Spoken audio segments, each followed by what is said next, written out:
നിങ്ങളുടെ favourite shows ഇനി ഒരിക്കലും മിസ്സാവില്ല. ഇപ്പോൾ C5 കാണും നിങ്ങളുടെ ഫേവറേറ്റ് ഷോ തികച്ചും സൗജന്യമായി. നിങ്ങളുടെ മുമ്പിൽ വെച്ച് ഞാൻ ഇവനിട്ട് രണ്ടെണ്ണം പൊട്ടിക്കണമെന്ന് ഞാൻ അന്നേ മനസ്സിൽ വിചാരിച്ചതാ. എന്റെ ലോക്കപ്പിൽ, എന്റെ കസ്റ്റഡിയിൽ അവനിപ്പോ. വേണമെന്ന് വെച്ചാൽ ഒരു നുള്ളല്ല, ഒരു ലോഡ് പൂഴി കൊണ്ട് അവന്റെ പുറത്ത് ഞാൻ തട്ടും. നിങ്ങൾ എന്നെ ഷേവ് ചെയ്ത് കളയൂ. Mind your words officer. പോലീസുകാരുടെ നാവിലെ ഇത്രയും നല്ല ഭാഷയൊക്കെ വരുവെക്കില്ലേ? അത് ഏത് കോടതി പഠിപ്പിക്കാൻ വന്നാലും. ഈ സ്റ്റേഷന്റെ പടി ഇറങ്ങുമ്പോൾ തന്നെ നിങ്ങൾ എനിക്കെതിരെയുള്ള ആയുധങ്ങൾ സ്വരുക്കൂട്ടി കോടതിയിലേക്ക് പായുമെന്ന് എനിക്ക് നല്ല വ്യക്തമായിട്ട് അറിയാൻ വക്കീലേ. ആ കൂട്ടത്തിൽ ഒരു കേസും കൂടെ ആയാലും അധികം ആവില്ലടോ. പക്ഷേ ഇപ്പൊ ഇവിടെ നടന്നതിന്റെ തിരക്കഥയൊക്കെ നേരത്തെ തന്നെ റെഡിയാ. സ്റ്റേഷൻ ആക്രമണം, പോലീസ് സ്റ്റേഷനിൽ ഭീകരാന്തരീക്ഷം സൃഷ്ടിച്ച് യൂണിഫോം അണിഞ്ഞ പോലീസുകാർക്ക് നേരെ കയ്യേറ്റം നടത്തുക, സ്ഥലവും കഥാപാത്രവും ഒക്കെ എഴുതി ചേർത്ത് ഫസ്റ്റ് ഇൻഫർമേഷൻ റിപ്പോർട്ട് എഴുതി. ഇനി സമയം കൂടി ചേർത്താ മതി.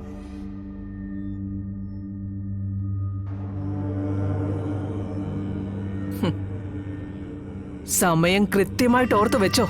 ഓ, ഇവിടുന്ന് അങ്ങോട്ട് നിന്റെ നാശത്തിന്റെ സമയോ.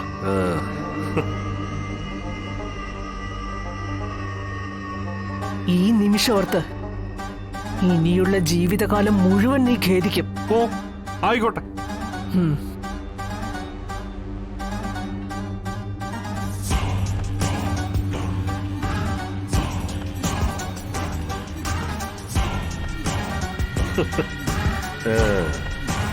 വാ അർജുൻ.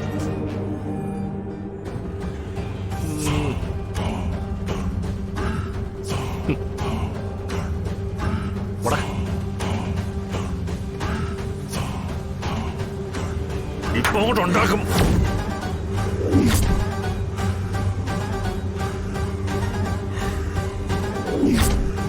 മിനിസ്റ്റർ വെയിറ്റിംഗിലാണ്.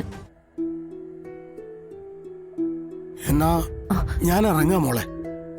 അയ്യോ, സാറ് തിരക്കിട്ട് പോവൊന്നും വേണ്ട. മീറ്റിംഗിൽ വേറെ ആൾക്കാരുണ്ട്, അവരത് തുടങ്ങി വെച്ചോളും. എന്നാലും മിനിസ്റ്ററെ ഒന്നും വെയിറ്റ് ചെയ്യിക്കണ്ട മോളെ. അവരുടെ സമയത്തിനൊക്കെ വിലയുള്ളതല്ലേ. എനിക്കാണെങ്കിൽ പുതിയ കാര്യങ്ങളൊന്നും പറയാനുമില്ല. അതിപ്പോ കുറുപ്പ് സാർ ഇവിടെ വരെ വന്നിട്ട് പെട്ടെന്ന് ഇങ്ങനെ. ഞാൻ ഇങ്ങോട്ടായിട്ട് വന്നതല്ലല്ലോ, മുൻകൂട്ടി അറിയിക്കാനും പറ്റിയില്ല. പിന്നെ മോളുടെ സമയത്തിനും വിലയുണ്ട്. മോള് പറഞ്ഞതുപോലെ ഇവിടെ ഒരുപാട് പേർക്ക് മോളെ ആവശ്യമുണ്ട്.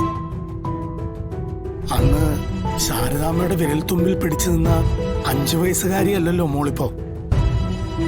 ഒരുപാട് ബാധ്യതകളും ഉത്തരവാദിത്തങ്ങളും ഉണ്ട്. പിന്നെ ഞാൻ പറഞ്ഞു തന്നതിനേക്കാൾ കൂടുതൽ പാഠങ്ങൾ മോള് പഠിച്ചു. എന്നാ ഞാനങ്ങോട്ട്. സർ, കാറിൽ ഡ്രോപ്പ് ചെയ്യാം.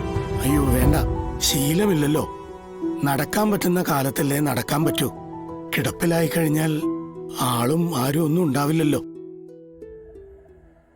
മോളെ, ദൈവത്തെ പറ്റിച്ചുകൊണ്ടിരിക്കുകയാണെന്നല്ലേ പറഞ്ഞത്. പക്ഷേ പറ്റിച്ചുകൊണ്ടിരിക്കുന്ന ദൈവത്തെയാണോ അതോ സ്വന്തം മനസാക്ഷിയാണോ എന്ന് നേരം കിട്ടുമ്പോ ഒന്ന് സ്വയം ആലോചിച്ച് നോക്കണം.